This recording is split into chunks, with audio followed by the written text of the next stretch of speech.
There is something strange about the mother.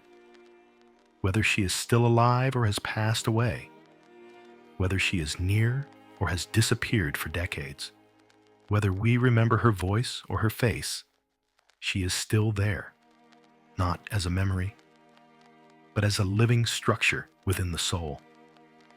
A shadow that cannot be named, yet guides every choice, every emotional contraction, every impulse to love and fear, as if our very soul is being constructed from the ashes of emotions she left behind. Carl Jung called this the mother complex, a psychological system hidden beneath the surface of consciousness, where the image of the mother is no longer the real-life woman, but the one within us. And if we are honest, we might realize this. The image of the mother in our minds has affected us more than anyone else.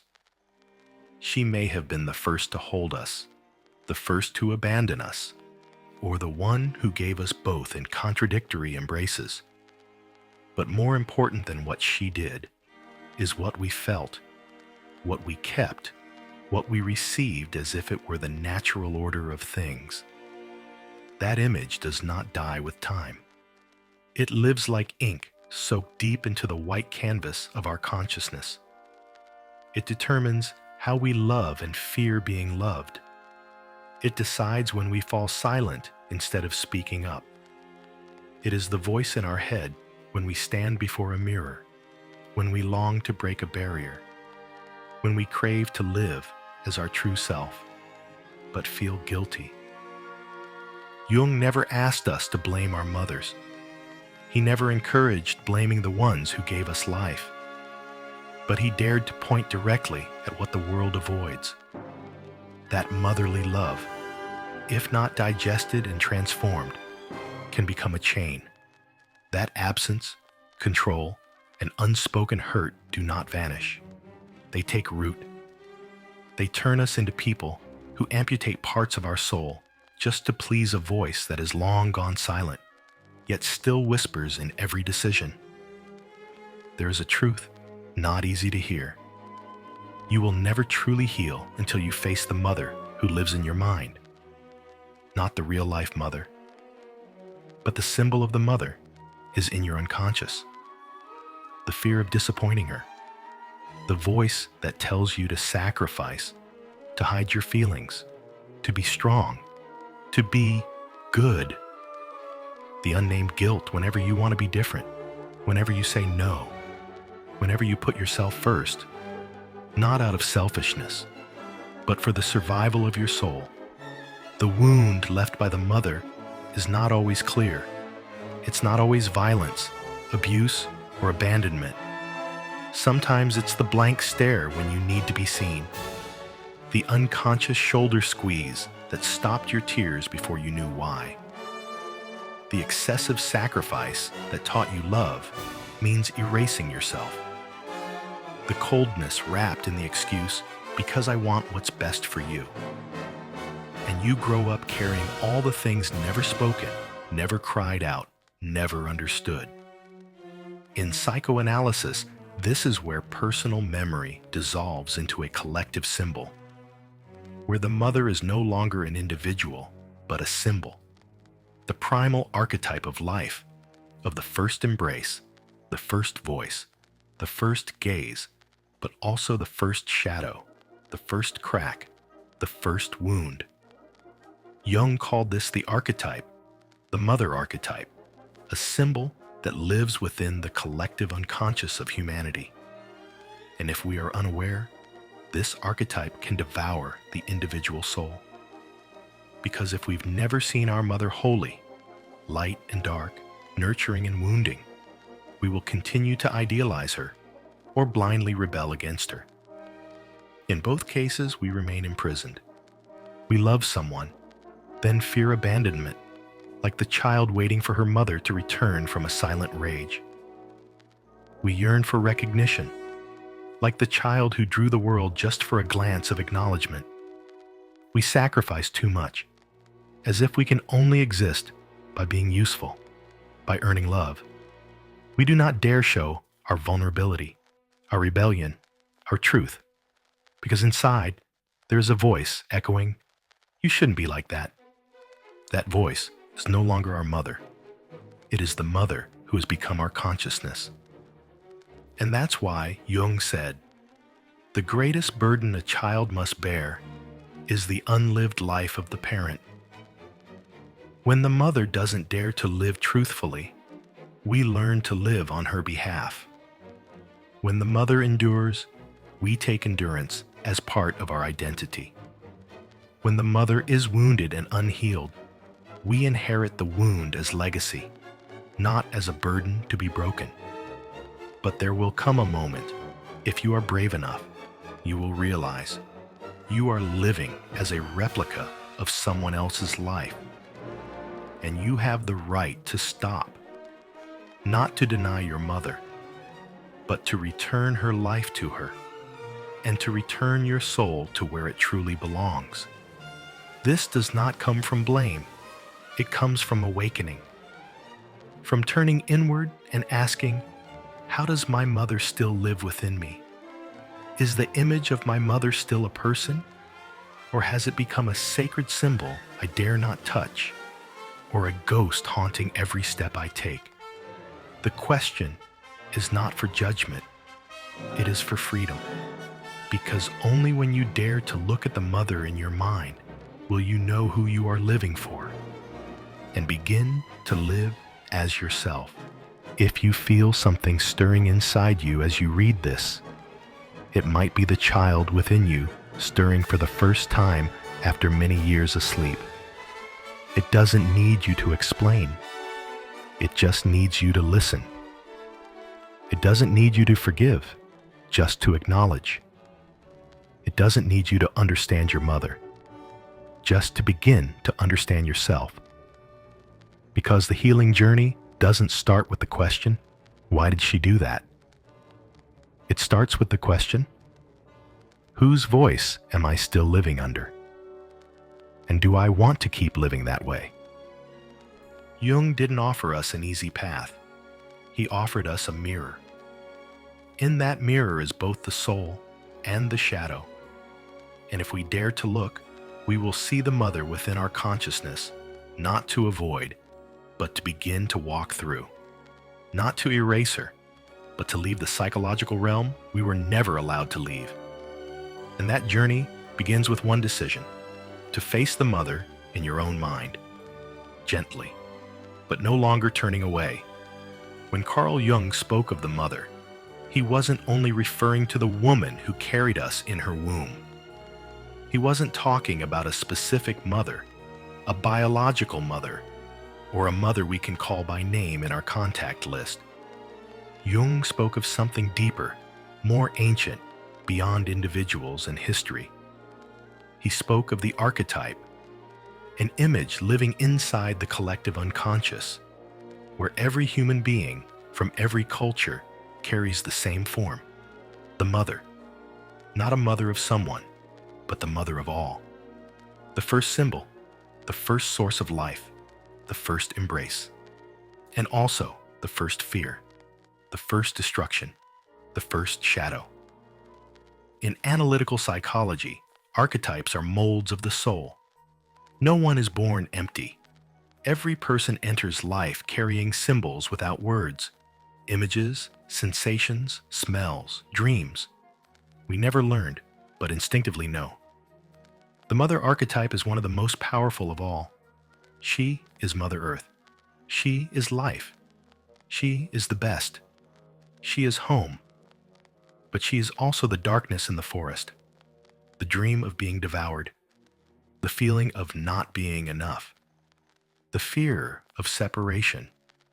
Jung called this the dual nature of the mother archetype, the nurturing light and the destructive shadow.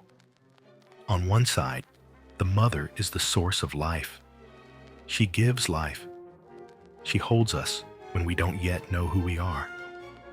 She is the first light we see when we open our eyes, the heartbeat we heard in her womb, the feeling of belonging, the love that needs no words. And this side lives in us as a longing to return.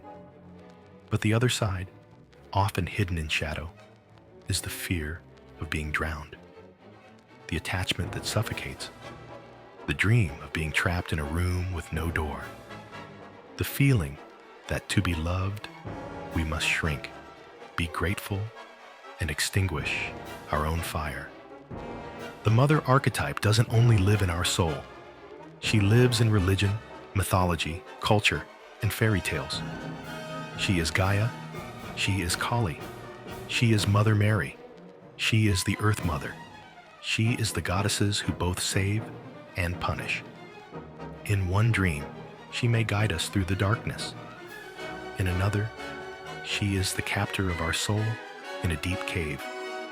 She is the one who lulls us to sleep, but also the one who blocks the doorway to life. When we are not aware of these two poles, we idealize the mother, turning her into an untouchable icon, or judge her, turning her into the cause of all suffering. But in both cases, we remain bound by the archetype, because the truth is, the mother is both source and challenge.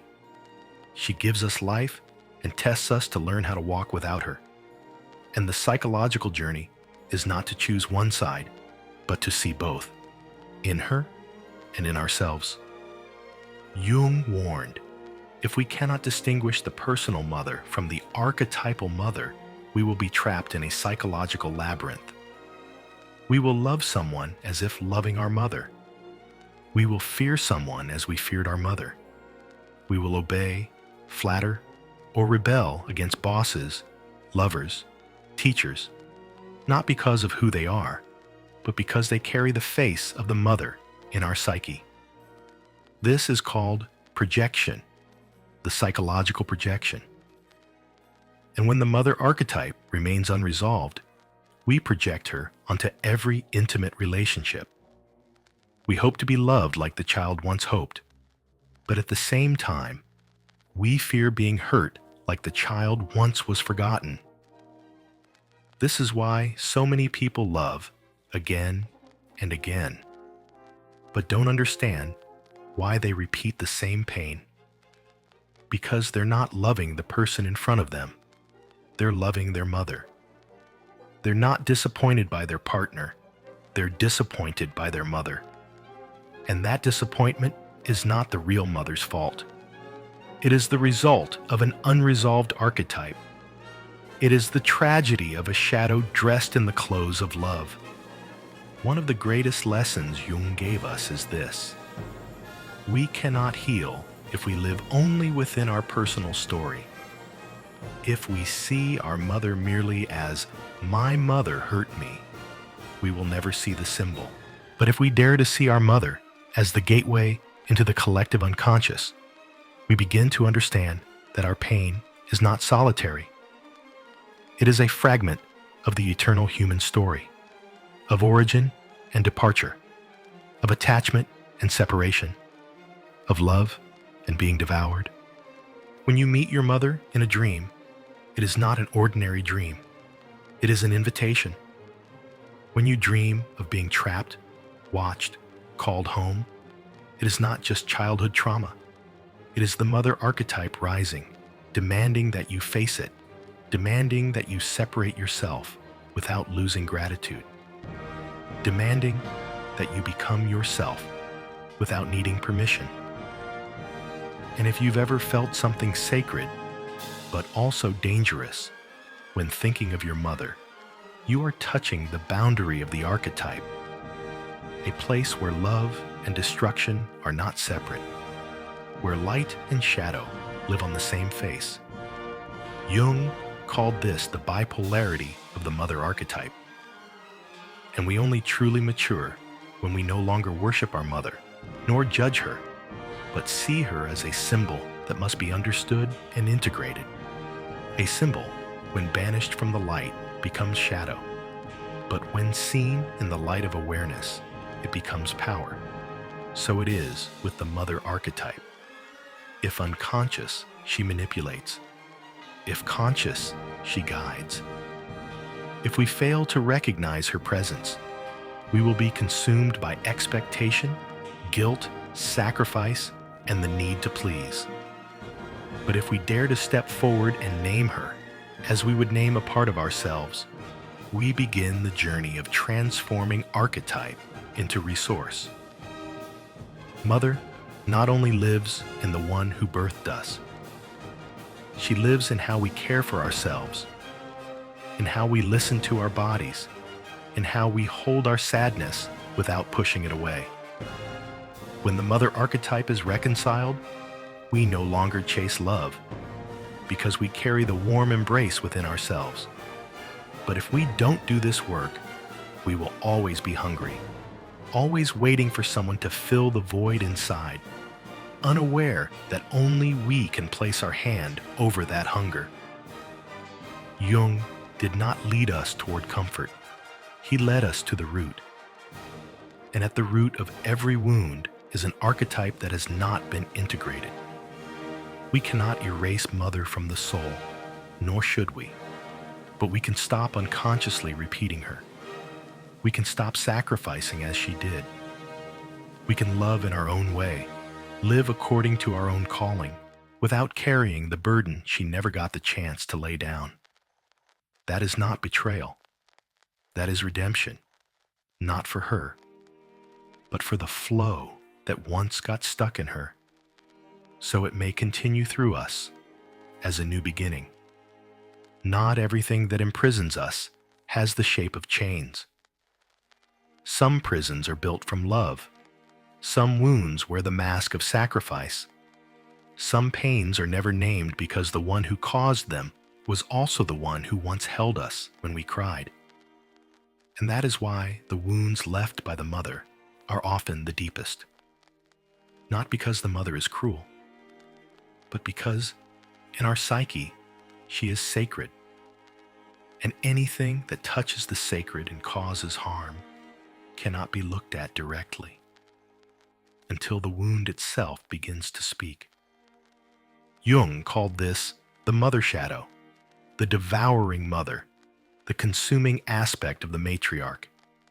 She is not the real-life mother, but a force in the psyche, an archetype distorted by repression, idealization, and the lack of illumination. The mother's shadow does not appear as a monster. She doesn't need to scream.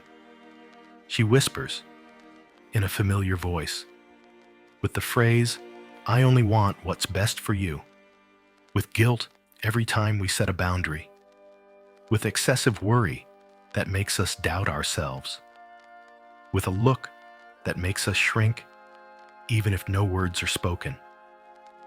The mother's shadow is not far away. She lives in the insecurity that rises when we're about to leave our comfort zone. She appears in the reflex to apologize when we speak our mind, in fear of being abandoned when we don't please others, in the inner voice that tells us we're not good enough, too selfish, wrong to want to live for ourselves. The mother's shadow may not be the real mother, but that voice is hers. It's the one we've heard for so long, we don't even notice its existence. And because it doesn't scream, we don't realize we're being ruled. Jung said, "Psyche prefers the known hell to the unknown heaven." The human soul often chooses the familiar hell over the unfamiliar heaven, and the mother shadow is that hell, a place full of binding love, a psychological atmosphere we are not allowed to leave. Because if we leave, who will suffer? Who will be alone? Who will lose their way? The mother's shadow makes us feel guilty for becoming ourselves, because deep down, we carry the belief that if we live authentically, we will hurt the one who gave us life. And so, we choose to shrink, to repress, to slowly die in the role of the good child, the healer, the one who causes no trouble. Worse still, the mother's shadow not only lives in the relationship with our mother, she lives in our romantic relationships, our jobs, and our friendships. We unconsciously attract those who control, criticize, or are never satisfied, because they mirror the maternal energy of our childhood. We feel drawn to those who make us small. We call it fate, but Jung called it the unconscious loop, a desperate attempt of the soul to fix the unfixable, the past. The mother's shadow creates an inner world where we must be permitted to exist. Every act of self-expression is blocked by an unnamed feeling, a fear of rejection, a sorrow of being left behind, a call to return to the image of the good child. And if we are not awake, we will live our whole lives being just enough, not too much, not too little, to hold on to a love that may never have been real. In myth and symbol, the mother shadow is the dragon guarding the treasure, the goddess who swallows her children, the witch in fairy tales who locks the child in the tower. But the irony is, inside that tower, there is no lock. The door is open. The child simply doesn't dare to leave because it believes that outside lies destruction. It believes that to live true to itself is to hurt the mother. And that is the greatest sin. Jung called this the psychological infantilism, a kind of developmental arrest. We grow physically, but the ego remains a child needing the mother's approval to exist. And what makes the mother shadow dangerous is that she is not real. She is a living image in the mind, part memory, part symbol, part survival instinct. We cannot ask her for forgiveness, nor can we change her. We can only do one thing: face her, recognize her, name her, and slowly separate ourselves from her psychological gravity. This is a journey no one can walk for us, but it is the only journey that leads to freedom. Jung did not ask us to destroy the mother shadow. He asked us to integrate it, because within that darkness lies repressed creative power, the instinct to nurture, love, and intuit, distorted into control and fear. When we face the mother shadow, not to fight, but to listen, a miracle happens. We hear the true voice behind the control: fear, pain that was never comforted, despair passed through generations of women who were never taught how to love themselves. So they loved their children with worry, with sacrifice, with wounds. In Jung's practice, this is where active imagination is needed. We close our eyes, enter the symbolic space, and call the mother shadow forth. We let her speak. We don't run. Don't resist. We listen to the fear, the regret, the distortion. Then we speak. Speak as the child who never had a voice. Speak what was hidden. Speak the rage, the rebellion, and the love that remains, but is no longer blind. And when that conversation happens in truth, the mother's shadow loses her power.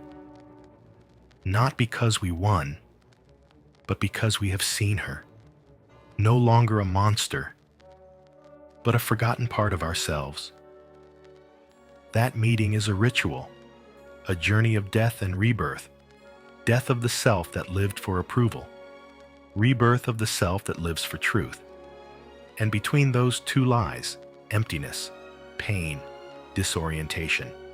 But it is also where the soul finds itself, no longer someone's child, but as oneself, whole, without needing permission.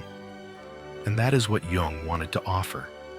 Freedom that comes not from forgiveness, but from facing. Not from being loved, but from daring to love oneself.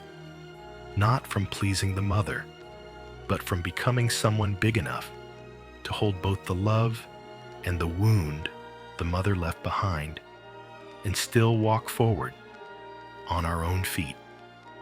One day, you wake up, go out into the world, meet people, do your work, and don't even realize that from morning till night, every action, decision, and word you speak is being watched by someone who is no longer there.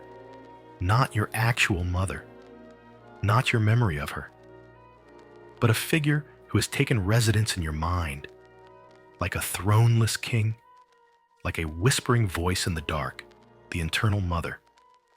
Carl Jung called it the imago, the internal image of the mother, a psychological model formed in the earliest years of life, absorbed not through reason, but through skin, gaze, sound, and sensation. This image is never accurate. It is not who your mother truly was, but how your tender soul once perceived her. A rejected embrace becomes an unspoken law. Love is conditional. A moment of comparison becomes the seed of a belief. I must be better than others to be seen. A cold stare in your moment of need becomes an invisible command. Emotions are shameful. The internal mother does not shout. She doesn't scream. She whispers, as light as breath, but as deep-rooted as trees.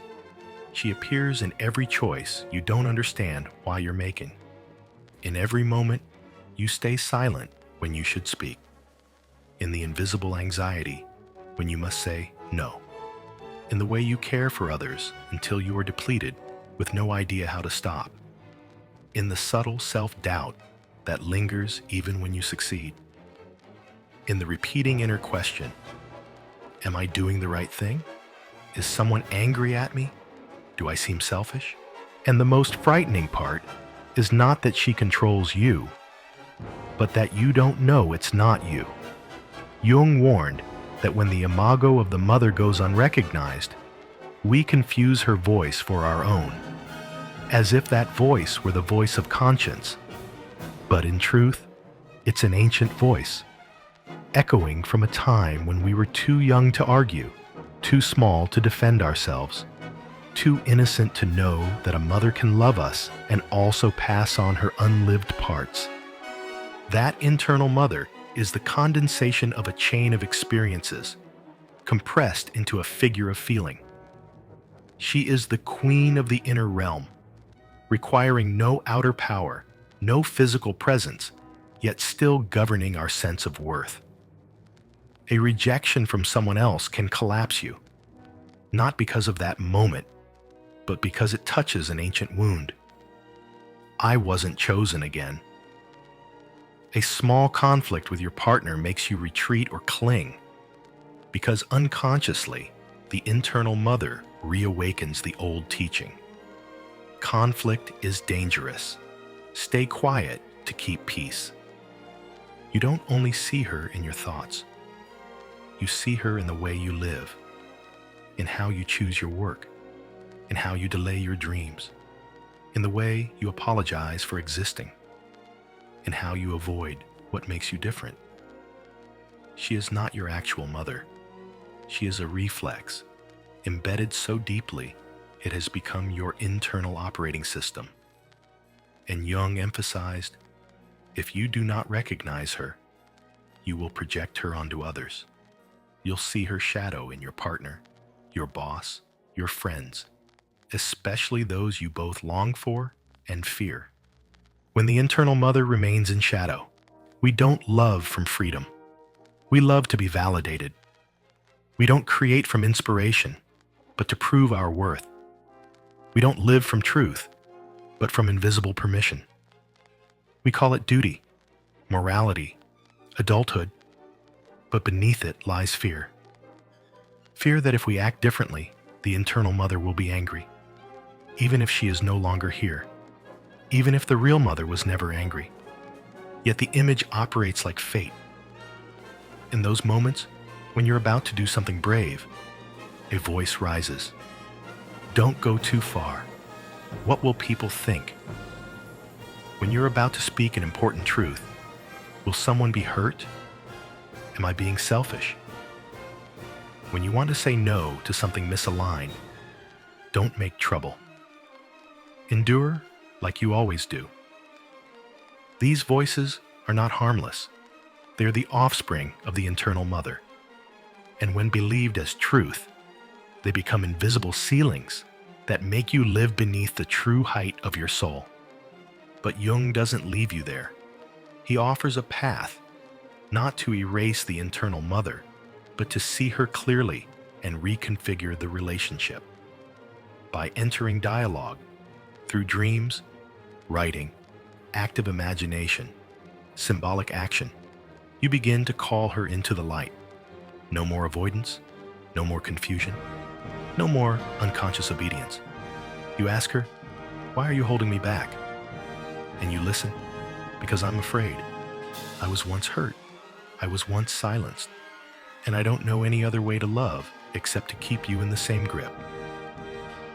That is the moment of liberation. When you see the internal mother, not as enemy, not as ideal, but as a trapped part of you. And then you begin a new relationship, not to seek permission to live, but to become your own mother. You say to her, "You don't need to protect me anymore. I know where I'm going." And then you do what the child never could. You say no without trembling. You choose yourself first without guilt.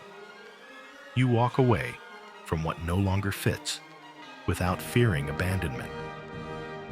Jung called this psychological separation a rite of inner maturity. Quiet, undramatic, but as deep as slicing through an invisible cord that has bound your soul. Not to rebel, but to stand. Not to deny the mother, but to return her to her proper place as the one who gave you life, but not the one who decides your every choice forever.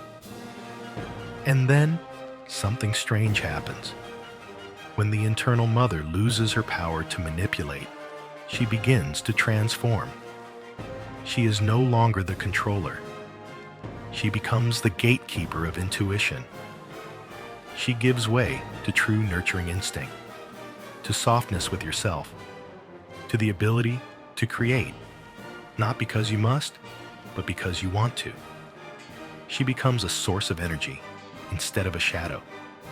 And when that happens, you no longer need to find your mother elsewhere, for you have found her within, in a new form, the mother of your soul. Not everyone who grows up truly matures. There are people in adult bodies, carrying responsibilities, building careers, even becoming parents, yet still living inside a self that never left the shadow of their mother. They make decisions, but always hesitate. They smile, but feel empty. They live, but their soul seems to wait for some kind of permission, to be seen, to be recognized, to be loved properly. Jung called this identification with the mother complex, a state in which the individual has never fully emerged from the mother's archetypal field. The ego has never been born because the inner child is still trying to please a figure that no longer exists. To truly live, you cannot remain a child. To be free, you must leave the mother's arms, not only physically, but psychologically. Not just leave the home, but leave the emotional field you were drawn into since birth. Not with rebellion, but with sacred separation. Not to defy, but to be born again as a self with its own center, its own voice, its own inner life no longer fused with the emotional history of the mother. Jung called this the second birth. The first birth brings you into the world. The second brings you back to yourself. But this birth is not gentle. It comes with a death, the death of the good child, the death of the role that once protected you from coldness, from stern gazes, from the fear that your mother would be hurt if you changed, the death of the belief that if you're good enough, obedient enough, self-sacrificing enough, then love will come. When the good child dies, you fall into a void, a desert of the soul. No more praise, no more familiar comforting voice, no more templates to follow. Only the raw question, if I no longer live to please my mother, what do I live for? And that's where most people turn back. They fear the void. Fear defines itself.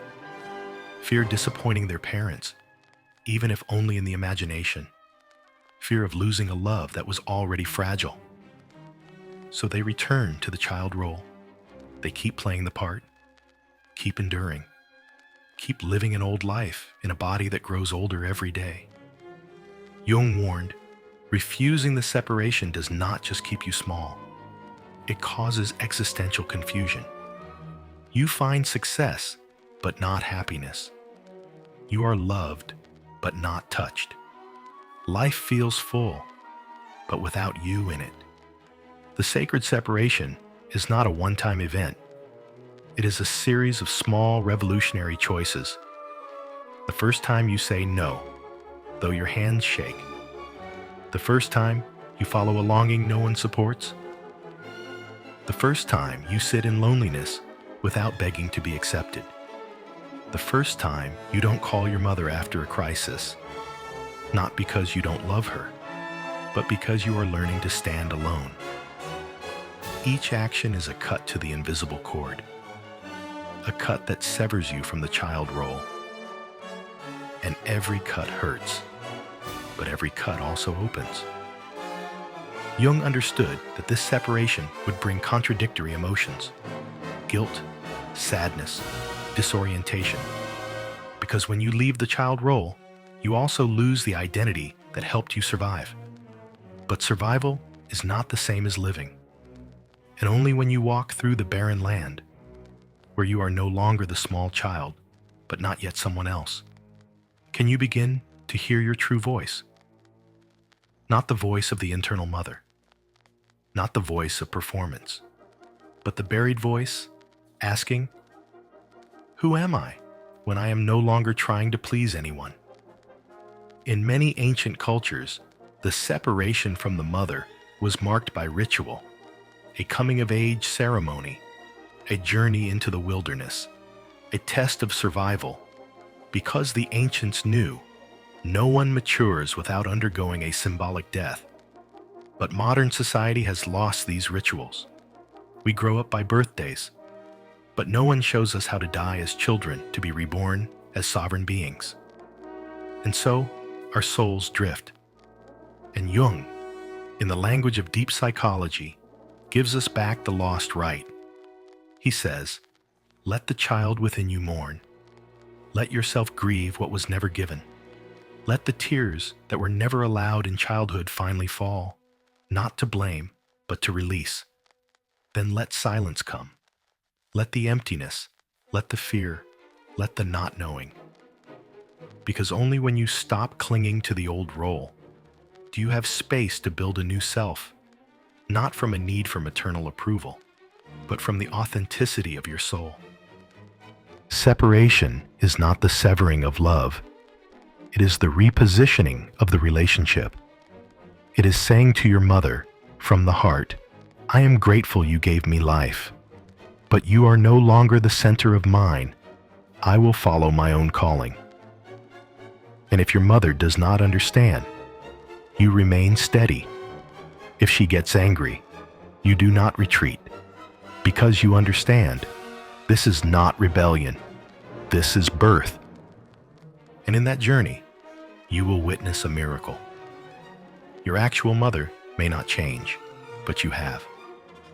You no longer speak to her from the place of a child begging for love. You no longer live under the anticipation that she won't be pleased if. You no longer adjust yourself to avoid conflict. You are you, sometimes soft, sometimes firm, but authentically you. And sometimes that change awakens the mother. She may not say it aloud, but perhaps she will look at you differently. Not as a little child needing instruction, but as a mature being with a life and soul of their own. And even if that never happens, you are still whole, because you have walked through a sacred door that only you could open.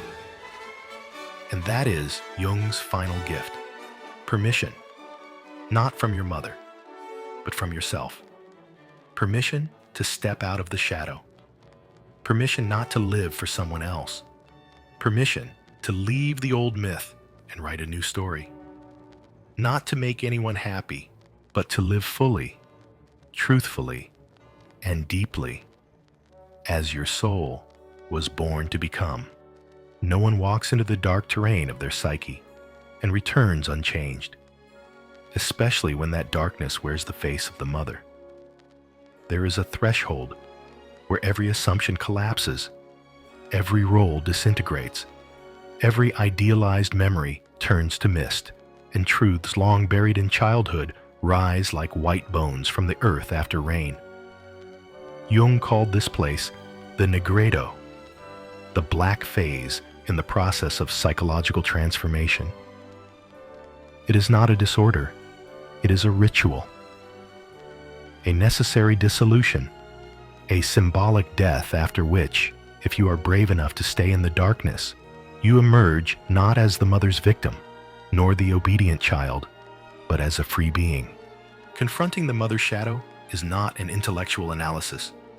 It is a journey of the entire inner life. You cannot simply read it or think it. You must enter it. You must feel. You must tremble. You must rage. You must cry like a child and ache like an adult, uprooting what has clung to your soul for a lifetime. Jung did not ask us to destroy the mother's shadow. He did not teach us to discard the mother. He taught us to make space within so she could be seen, not on a pedestal, nor imprisoned in the old cupboard of fear, but welcomed into the light as part of the journey, no longer the master of it. It begins with acknowledgement that something within has been governed by the mother's shadow, that there are voices that are not yours, decisions made not from desire but from fear, moments you refused joy, let go of dreams, crushed yourself just to avoid the imagined disappointment in her eyes, that perhaps you were never truly a person, only a role in her play, and now you choose to step off stage, not to destroy her, but to finally live as yourself. Then comes the fury, a primal anger, not at your mother as a person, but at the system that silenced you, that made you sacrifice, that taught you to fear your truth. The anger of the child who never got to speak. The child who once thought, if I'm good enough, she'll love me. The child who blamed themselves, it must be my fault that she's cold. Now that child no longer stays silent. It screams, it pounds, it weeps, it speaks of what was buried. And in that chaos, the truth is revealed. These emotions don't make you bad. They make you alive. They are the lost pieces of soul, finally finding their way home. Then the rage dissolves into something deeper, sorrow. No longer blame, just emptiness, a quiet grief. Not because your mother didn't love, but because her love did not arrive in time, not close enough, not attuned enough, not listening. And maybe she didn't know how to love that way. Maybe she had never been loved that way herself. Maybe what you received from her was only what had once helped her survive. And you accepted it as a painful legacy your soul can no longer carry. This grief is not weakness. It is mourning for something that never was. But you longed for it anyway. It is a funeral for a childhood that was more survival than living. It is tears for a piece of your soul that was never tended to. And when you allow yourself to cry, not for someone who died, but for the part of you that was never born, that moment is when rebirth begins. After anger, after grief, after emptiness, comes silence, a strange stillness, as if after the storm, everything is no longer the same, yet nothing has fully taken form. Jung called this the liminal space, where the soul is being reconstructed, where all old certainties are void, and you are given the sacred privilege of shaping your own truth. But for that to happen, you must enter into dialogue with the mother's shadow, not as an enemy, but as a part of you seeking reunion. Jung proposed the practice of active imagination, a form of inner conversation in which you visualize the mother's shadow before you. You don't avoid. You don't pretend. You speak truth, and you listen. Perhaps she responds with the same old control. Perhaps she reacts the way you've always known. But if you remain rooted in compassion and honesty, you'll hear what she never admitted. I'm afraid. I'm hurting. I didn't know any other way. And when you can hear that without collapsing, without rescuing, you step into a new role. Not as the daughter or son, but as the witness to the pain she was never allowed to touch. That is the turning point, when you no longer seek to win, but to understand. When you no longer puff up to prove, but are strong enough to stand in truth. When you no longer need your mother to change, nor need to forgive. You only need to be real. From there, you can hold the mother's shadow, not as chains, but as a reconciled part. And once her shadow is seen and placed correctly, she is no longer a shadow. She becomes a figure, a presence within, still speaking at times, but no longer dictating your fate. Simple rituals can mark this passage, writing a letter you never send, drawing her shadow, lighting a white candle under the new moon, speaking aloud what was once repressed, placing your hand on your heart and whispering, I no longer need permission. These small acts, rich with symbolism, signal to the unconscious, you have returned. The adult within has awakened. You will no longer give your power away to the mother's shadow, but will learn to become your own mother, gentle, honest, bounded, and luminous. When you do this, something mysterious unfolds. The mother's shadow fades in the light of awareness. She no longer dominates your mind, no longer governs your emotions, no longer makes you afraid to live. She becomes a part of the past, a memory that has been heard, an archetype that has been integrated. And the space she once occupied is now filled by something she could never give, the freedom only you can grant yourself. No flame can truly burn unless it has passed through its own ashes. No human can truly be present unless they've died the symbolic death of an old self. Jung didn't promise easy healing. He didn't sell hope. He offered a map, rugged, brutal, but true, that led us through the deepest layers of the unconscious, into the place where the soul had once been bound by distorted images of love.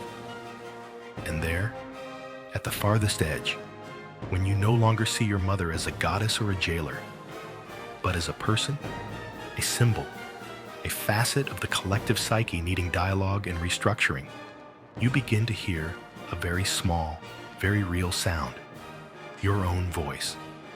Jung called that moment the arrival of the self, the deepest, most whole part of you, no longer fragmented by past, by roles, or by inherited expectations mistaken for fate. And from there, something greater than healing begins. Rebirth.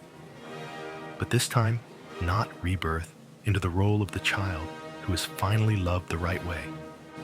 It is rebirth into the being who was never allowed to exist, the one who holds fire, who knows their center, who can stand between light and shadow. Rebirth does not arrive in a glorious instant. It is not an alarm bell, nor a divine light. It arrives in ordinary things. The first time you refuse what isn't right and don't feel like a bad person. The first time you speak truth to your mother without trembling. The first time you don't need anyone's agreement to know that what you're living is real. The first time you touch your chest and feel your heartbeat, not for others, but for yourself. These small acts, repeated day by day, are the true rites of rebirth. You don't need to be extraordinary. You need to be true. You don't need validation. You need to hear your own inner voice. You don't need to destroy the past. You only need to not be ruled by it anymore. And then you begin to live as one who has passed through, not boastful, not proud, just quietly present, awake without needing to preach, a flame that burns no one, but warms all who draw near, in the safety of a soul no longer afraid of the mother's shadow. Rebirth does not mean your mother will understand you. It does not mean she will change. It does not mean the past will be rewritten. It means that you have shifted positions, from the one influence to the one who influences, from the one living in memory to the one present in the now, from the one repeating history to the one rewriting the myth. You no longer live inside old scripts. You hold the pen, and the page is now blank. And then something strange happens. You look back at your mother, not with anger, not with longing. You see a human being with limitations, with pain, with someone who was never taught how to live truthfully. And you can say, I understand, but I no longer live inside the old story. That is not nobility. It is freedom. A freedom so deep that you no longer need to be understood in order to live your truth. A freedom that needs no forgiveness in order to love. A freedom that needs no agreement in order to continue. Jung believed the one who is truly reborn does not live in isolation. They return to the world not to keep seeking the mother somewhere, but to become someone who can nourish themselves and others with a love no longer tied to sacrifice. They build a family, not to heal their childhood, but to create what never was. They love not to be compensated, but to share. They raise children not to fill what was lacking, but to offer something new. They become a father, a mother, a friend, a creator, a teacher, not out of role, but because something inside them longs to live through them, to be passed on like a flame, not imposed, not consuming, simply burning, genuine and enough. And that is the essence of healing the mother's shadow. You do not stop at forgiveness. You go further, to the place where you reconstruct your relationship with the sacred within. You no longer wait for others to change so you can be at peace. You create peace by becoming the place where all parts of you, the abandoned child, the good son or daughter, the rebel, and the flame bearer all have a place, an inner temple, where no part is exiled. No emotion is rejected. No memory is denied. Everything is gathered, heard, embraced, and allowed to rest. And from there, a new you emerges, no longer labeled, no longer playing roles, a human being who can love without forgetting themselves, who can empathize without dissolving, who can be present without being swept away. This person can listen to their mother, but no longer lives for her, can help others, but no longer fuses with their pain, can say, I disagree, without trembling in fear of abandonment, can say, I have a need, without feeling selfish, can stand in life, without being held up, and still not fall. Jung once wrote, man's task is to become conscious of the contents that press upward from the unconscious. That is, our task is to become aware of what silently rises from within. And the mother's shadow is one of the most powerful of those contents. When you do that work, you don't just change yourself. You change the current. You become a conscious ancestor. You stop the inheritance of pain and begin a new chain, a chain of freedom, of unconditional love, of a life no longer repeating the old wound. So if you are walking this path, know this: Every tear you shed, every truth you speak that was once swallowed, every act you do differently, no matter how small, is a sacred act. Not because it is perfect, but because it is real. And what is real is holy. And if you are still here, still reading, still listening, still feeling something stirring in your chest, then perhaps you have gone deep enough to know. You were never lost. You were only returning, not to an old home, but to a self that was never allowed to live. Now, you can give yourself permission, and that is rebirth beyond the mother's shadow. You are no longer the one seeking the fire. You are the one who carries it.